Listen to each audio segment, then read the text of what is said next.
ഞാനിവിടെ ഉണ്ടാക്കാൻ പോകുന്നത് വീറ്റ് ബറോട്ടയാണ്. ഇത് വളരെ പെട്ടെന്ന് തന്നെ നമുക്ക് ഉണ്ടാക്കിയെടുക്കാൻ പറ്റും. അതിന് വേണ്ടിയിട്ട് 3 കപ്പ് ഗോതമ്പ് മാവ് എടുത്തിട്ടുണ്ട്. പിന്നെ ഇതിലേക്ക് വേണ്ടി 2 ടേബിൾ സ്പൂൺ റവയും 1 ടേബിൾ സ്പൂൺ മൈദയും എടുത്തിട്ടുണ്ട്. ഞാൻ ഒരുപാട് പ്രാവശ്യം ഈ വീറ്റ് ബറോട്ട ട്രൈ ചെയ്തായിരുന്നു.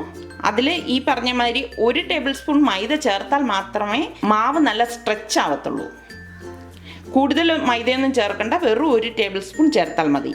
അല്ലെങ്കിൽ ഗോതമ്പ് മാവ് ആയതുകൊണ്ട് കുറച്ച് ഹാർഡായിരിക്കും. പിന്നെ ഇതിലേക്ക് വേണ്ടിയിട്ട് 2 ടേബിൾ സ്പൂൺ അധികം പുളിയില്ലാത്ത തൈര് എടുത്തിട്ടുണ്ട്. ഇത് ഗോതമ്പ് മാവ് ആയതുകൊണ്ടാണ് ഞാനിവിടെ തൈര് എടുത്തിരിക്കുന്നത്. സോഫ്റ്റ്നെസ്സിന് വേണ്ടിയാണ് നമ്മൾ തൈര് യൂസ് ചെയ്യുന്നത്. പിന്നെ ഇതിലേക്ക് വേണ്ടിയിട്ട് 2.5 ടേബിൾ സ്പൂൺ പഞ്ചസാരയാണ് ഞാൻ എടുത്തിരിക്കുന്നത്. കാരണം ഗോതമ്പ് മാവിൽ ഒരു മധുരമുണ്ട്. പിന്നെ അധികം മധുരം വേണ്ടാത്തതുകൊണ്ട് 2.5 ടേബിൾ സ്പൂൺ പഞ്ചസാരയാണ് ഇതിനു വേണ്ടി ഞാൻ യൂസ് ചെയ്തിരിക്കുന്നത്. പിന്നെ വേണ്ടത് 50 ഗ്രാമിൻ്റെ ബട്ടറും വേണം, 2 ടേബിൾ സ്പൂൺ നെയ്യും വേണം. ഈ ബട്ടറും നെയ്യും നമ്മൾ ലാസ്റ്റ് മാത്രമേ യൂസ് ചെയ്യത്തുള്ളൂ. പിന്നെ വേണ്ടത് ഇത് കുഴച്ചെടുക്കാൻ ആവശ്യത്തിനുള്ള ഉപ്പും വാം വാട്ടറുമാണ് ഞാനിവിടെ എടുത്തിരിക്കുന്നത്, അതായത് ചെറു ചൂടുവെള്ളം. ഇനി ഇതെങ്ങനെയാണ് കുഴച്ചെടുക്കുന്നതെന്ന് നോക്കാം. കുഴച്ചെടുക്കാൻ സൗകര്യത്തിനുള്ള ഒരു പ്ലേറ്റ് എടുക്കണം. ഇനി ഇതിലേക്ക് ഈ എടുത്തു വെച്ചിരിക്കുന്ന ഗോതമ്പ് മാവും റവയും മൈദാമാവും പഞ്ചസാരയും ഇതിലേക്ക് ആവശ്യത്തിനുള്ള ഉപ്പും ചേർത്ത് ഇത് നന്നായിട്ട് കുഴച്ചെടുക്കാം. ആദ്യം ഇതെല്ലായിടവും നന്നായിട്ട് മിക്സ് ചെയ്യത്തക്ക രീതിയിൽ ഒന്ന് മിക്സ് ചെയ്ത് കൊടുക്കാം.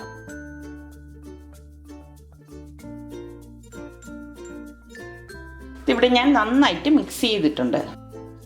ഇനി ഇതിലേക്ക് ഈ എടുത്തു വെച്ചിരിക്കുന്ന തൈര് ചേർത്ത് എല്ലായിടവും ഒന്ന് മിക്സ് ചെയ്ത് യോജിപ്പിച്ചെടുക്കാം. അധികം പുളിയില്ലാത്ത തൈര് വേണം നമ്മൾ ഇതിനായിട്ട് യൂസ് ചെയ്യേണ്ടത്. തൈര് ചേർക്കുമ്പോഴേക്ക് ഈ പൊറോട്ട നല്ല സോഫ്റ്റായി കിട്ടും. ഇതിവിടെ എല്ലാം നന്നായിട്ട് മിക്സ് ചെയ്ത് യോജിപ്പിച്ചിട്ടുണ്ട്. ഇനി ഇതിലേക്ക് നമുക്ക് ചെറു ചൂടുവെള്ളം ഒഴിച്ച് നല്ലതുപോലെ ഇതൊന്ന് കുഴച്ചെടുക്കാം. കുറേശ്ശെ വെള്ളം ഒഴിച്ചിട്ട് വേണം ഇത് കുഴച്ചെടുക്കേണ്ടത്. നമ്മൾ ചപ്പാത്തി മാവ് കുഴയ്ക്കുന്നതിൽ നിന്നും കുറച്ചുകൂടി ലൂസായിരിക്കണം ഈ പൊറോട്ടയ്ക്ക് വേണ്ടി കുഴച്ചെടുക്കുമ്പോൾ.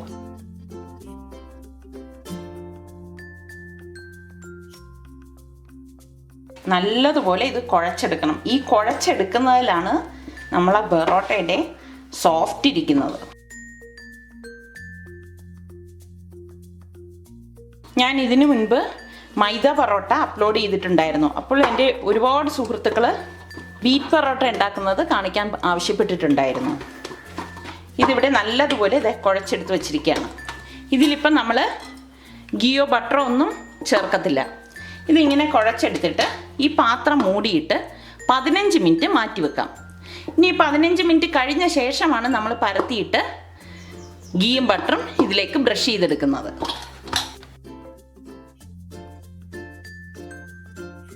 ഇതിവിടെ ഞാൻ മൂടി വെച്ചിട്ടുണ്ട്. ഇനി 15 മിനിറ്റ് കഴിഞ്ഞിട്ട് നമുക്കിത് പരത്തി ചുറ്റിച്ച് ചുട്ടെടുക്കുന്ന എങ്ങനെയാണെന്ന് നോക്കാം. ഇനി നമുക്ക് ഈ എടുത്തു വെച്ചിരിക്കുന്ന ബട്ടറിലേക്ക് ഈ നെയ്യ് ഇട്ടിട്ട് നന്നായിട്ട് മിക്സ് ചെയ്ത് യോജിപ്പിച്ചെടുക്കണം. ഇനി നല്ലതുപോലെ മിക്സ് ചെയ്ത് യോജിപ്പിക്കാം. എന്നിട്ട് ഈ കൂട്ടാണ് നമ്മളിനി മാവിലേക്ക് ബ്രഷ് ചെയ്ത് കൊടുക്കുന്നത്. ഇതിവിടെ നന്നായിട്ട് മിക്സ് ചെയ്ത് യോജിപ്പിച്ചിട്ടുണ്ട്. ഇതിവിടെ 15 മിനിറ്റ് കഴിഞ്ഞിട്ടുണ്ട്.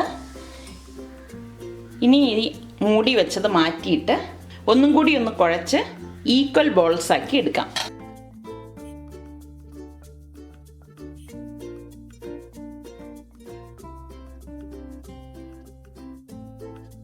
ഈ ഒരു സൈസിൽ ഉരുട്ടിയെടുക്കാം.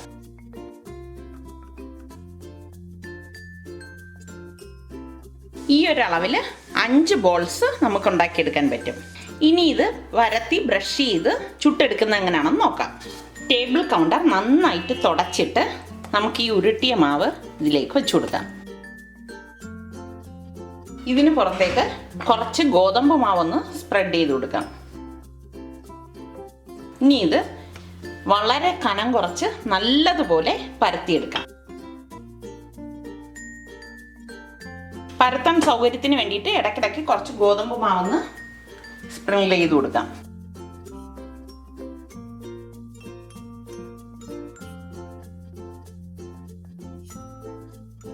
എത്രത്തോളം കനം കുറച്ച് പരത്താമോ അത്രത്തോളം നമ്മളിത് കനം കുറച്ച് പരത്തിയെടുക്കണം.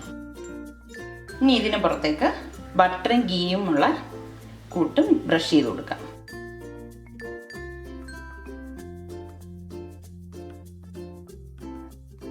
ഇനി ഇത് കനം കുറച്ച് നമുക്ക് കട്ട് ചെയ്തെടുക്കാം.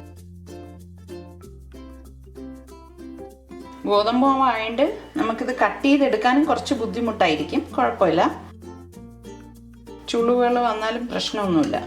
പതുക്കെ സമാധാനമായിട്ടിത് കട്ട് ചെയ്തെടുത്താൽ മതി.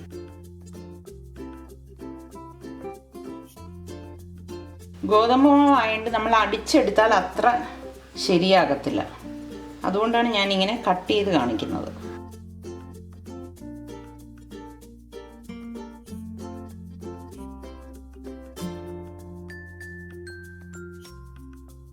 ഇപ്പം അതൊക്കെ നമുക്ക് ഒരു വശത്തേക്ക് കൊണ്ടുവരാം. ഫോൾഡ് ചെയ്ത് കൊണ്ടുവരണം.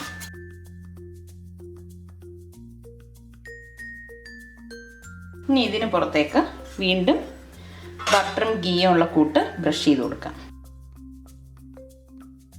ബ്രഷ് ചെയ്ത ശേഷം പതുക്കെ ഇതൊന്ന് ചുറ്റിച്ചു കൊടുക്കാം. ഈ ഭാഗം നമുക്ക് അടിയിലോട്ട് ഇങ്ങനെ വെച്ച് കൊടുക്കാം. ഇതുപോലെ വേണം ചുറ്റിച്ചെടുക്കേണ്ടത്. ഇതിവിടെ എല്ലാം ഞാൻ പരത്തി ബ്രഷ് ചെയ്ത് കട്ട് ചെയ്ത് ചുറ്റിച്ചെടുത്ത് വെച്ചിട്ടുണ്ട്. ഇനി ഇതെങ്ങനെയാണ് പരത്തി ചുടുന്നതെന്ന് നോക്കാം. ഒരു പ്ലേറ്റ് എടുത്തിട്ട് ഈ ചുറ്റിച്ച് വെച്ചിരിക്കുന്ന മാവ് ഈ പ്ലേറ്റിനകത്തേക്ക് വെച്ചിട്ട് കൈ കൊണ്ട് കനം കുറച്ച് ഇതൊന്ന് പരത്തിയെടുക്കാം. ഈ ഭാഗം കൊണ്ട് വേണം നമ്മളിത് പരത്തിയെടുക്കേണ്ടത്. സെൻറ്ററിൽ നിന്ന് നമ്മളിങ്ങനെ പരത്തിയെടുക്കണം.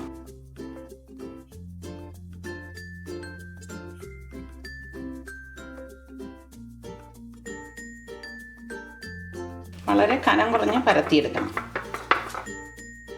ഇതിവിടെ ഞാൻ പരത്തിയെടുത്തിട്ടുണ്ട്. ഇനി പാൻ ചൂടാവുമ്പോഴേക്ക് അതിലേക്കിട്ടത് ചുട്ടെടുക്കാം.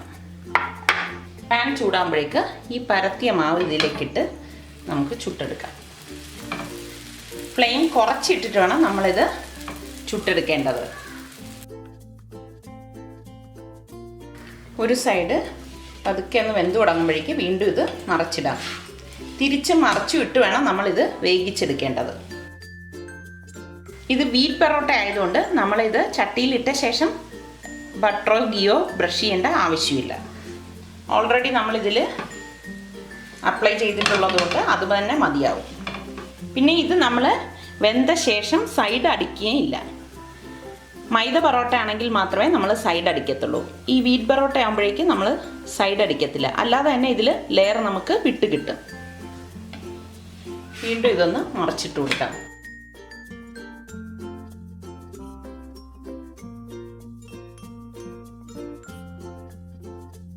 ഇപ്പോൾ തന്നെ ലെയേഴ്സ് വിട്ട് വന്നിരിക്കുന്നത് നിങ്ങൾക്ക് കാണാൻ സാധിക്കും. വീണ്ടും ഇത് നമുക്ക് തിരിച്ചിട്ട് കൊടുക്കാം. ഇതിവിടെ റെഡി ആയിട്ടുണ്ട്. ഇനി നമുക്കിതൊരു സെർവിങ് പ്ലേറ്റിലേക്ക് മാറ്റാം. ഇതിൻ്റെ ലെയർ ഞാൻ കാണിച്ചു തരാം. കണ്ടോ, ലെയറായിട്ട് വിട്ട് വന്നിരിക്കുന്നത്. വളരെ ടേസ്റ്റി ആയിട്ടുള്ള ഒരു പൊറോട്ടയാണിത്. വീറ്റ് പൊറോട്ട ഇവിടെ തയ്യാറായി. എല്ലാവരും ഇത് ട്രൈ ചെയ്ത് നോക്കുക. ഇത് ഉണ്ടാക്കിയെടുക്കാൻ വളരെ എളുപ്പമാണ്.